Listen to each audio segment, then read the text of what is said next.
We have Ashley with us, and I tell you what, Ashley is one of the most technology creative people that I've had the pleasure of meeting, and I just love knowing her and learning from her.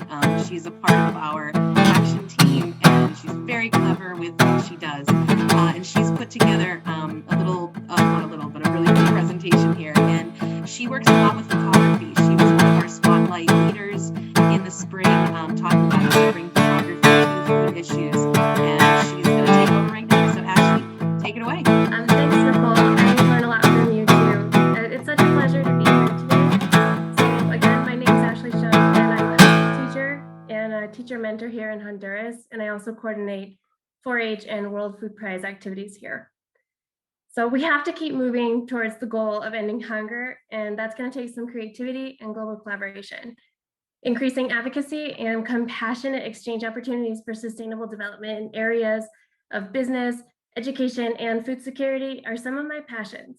When I combine that magic with art, science, and language, I know that teaching and producing positive media messaging in a world that's so full of sensationalized media is not only possible, but it's happening right now as we speak. So thank you for that, and I hope your voice flies straight and true.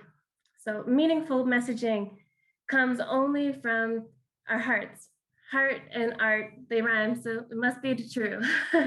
Only through what we create and with what we inspire others to create, regardless of where we are or what our position is.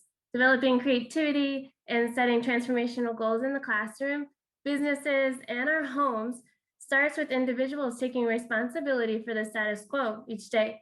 The good news is that every day is a fresh start to take action on such an urgent matter as hunger pains.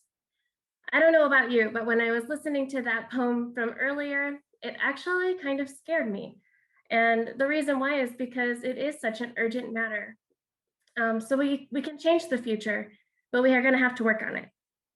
So art from all around the world can paint a picture of global needs, dreams, and successes for our collective well-being. I'm going to share a little bit about some of the art forms that my students and I have enjoyed learning from as we engage in advocacy, compassion through action, and exchanges either internal or external of our campus. At the start of this call for submissions, I was actually only calling for photography, but this calling changed over time. And so today I will share a little about photography, but ultimately my reflection on how allowing all types of art forms, I was actually able to be more inclusive and give more opportunities for voice. And that is how the Smash of Arts was born. I have loved seeing the different art forms populate in the Padlet. Crop circles, photography, quilting, poetry, all very impressive. By the way, I will also be asking you for that template about the crop circles. Looks great. Probably will use that in the next 2 weeks. I also wanted to mention that just because the call of submissions is over for now, that does not mean that we can stop sending our positive messages of change. If you see something that sounds interesting to you, then you should reach out to any of us. For example, if you need some tips about doing photography or podcasting with students or your staff, I would love to share them. And maybe we can spark a project in the near future. And it could be about photography or some other art form. So the Art Smash Padlet was inspired by the Zero Hunger Murals of the United Nations World Food Program, and also the Inspire Citizens' take on photography and harmony with nature. So the pieces today that were there in the Padlet, they're from Africa, Central America, Australia, and North America. And I was thinking about this, but maybe next year we should try a little harder to get submissions from the other continents. I think Antarctica is probably going to be pretty tricky, but I do like a good challenge. So all ages and styles of art mediums were encouraged to create innovative, purposeful messages to connect with agriculture and work to end hunger in the world. Using art to share the human experience and promote change and collaboration is a great way to engage students in the classroom or unite personnel on a common issue. They could create the art themselves or curate from collections online to drive discussions, interest, and ignite talents within. The art here brought us all together to discuss hunger, agriculture, and the environment, and it can bring your community closer together and stimulate networking to other communities like the GLAGCreates family and far beyond. The whole experience of Art Smash and the Poetry Project definitely opened up my mind to how to use the created art projects to bring awareness and open doors to communities and for opportunities for voices that can authentically benefit people who are most in need of food and perhaps the least likely to be able to shift the narrative. I'll start by talking a little bit about these pictures here that I chose.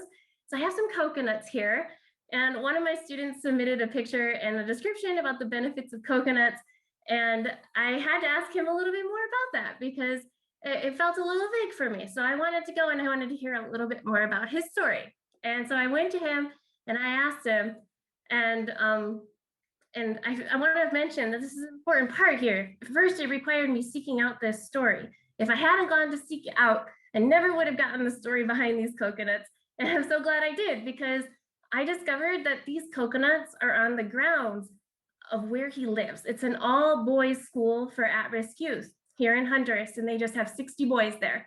And I also found out that these coconuts, these particular coconuts, are mighty tempting to the older boys at the center. And so I really enjoyed getting to know more about his story. And I have another picture here. It's my hanging garden. And this is a really fun one for my family because we worked on it all throughout Christmas break. And it is home to many herbs and flowers. And I bet someone could easily replicate this and enjoy it as much as we do. Another picture that I have here is of a delicious looking burger. You might not know it from the outside, but that is a vegetarian burger. So my students entered into a challenge with schools from around the world to create the tastiest vegetarian burger, the ideal burger. And they had to learn marketing skills to pitch their product and actually cook the burger. So their burgers looked amazing. And one of my students even won the international award for the competition. Cooking, definitely an art form. And I wish I could have tried her burger. She said it was good, so I'm gonna have to take her word for it. Learning how to speak to people about how to change small lifestyle habits can have a real impact, and that was something that my student got from this.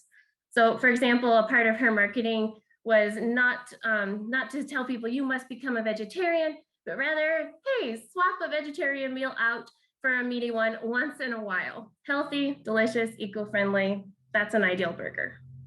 I also have some stuff here on the left about podcasts and student exchanges. So we use Flipgrid for this, and it worked really well, but there are a lot of different software out there that you can use for podcasting. You can even use the voice recorder on your phone. So for this, students from around the globe got involved with discussing different aspects of food security, like agriculture and what they typically ate for dinner. It was a great opportunity for my students to share about themselves and take pride in traditional foods that we eat here in Honduras. They also learned some important planning and technology skills. If you want a copy of this little organizer, I'd be glad to send it to you. So some common themes between the different art forms of cooking, podcasting, photography, quilting, drawings are tapping into using technology for good, skills for how to write, metacognition, community development, and listening to the stories that the art has to tell us about how food security really does affect us all. So as drivers of change, we have to draw awareness. Change is overdue for food systems. So everyone here, and those of you who listen in later on, you should really pick up your camera, pick up your voice recorder, and bring awareness to the issue within your community to collaborate on ways to implement real working solutions. Art meets the heart where it is at. So through it, we can strategize about talents and skills needed for advocacy, compassion, and exchanges to take action for food security for everyone. Thanks so much for your time, and I'd be happy to take any questions if you do have some. Ashley, that was excellent. Thank you. Yeah, and always, please, if you have questions or comments, put them into the chat, and Ashley will be there to be able to answer them. And again, she is on Mighty Networks and accessible there. And as I said before, she is a real resource. Some of these ideas, this is just scratching the surface of the vast creativity that she has in bringing technology into the arts too. And we often don't appreciate technology as an art, but it really is. And our students, our young people are growing up with it, and to teach them how to use it responsibly and effectively is really one of the greatest skills that we could give them at this point. So Ashley, again, thank you. I want to try that burger too.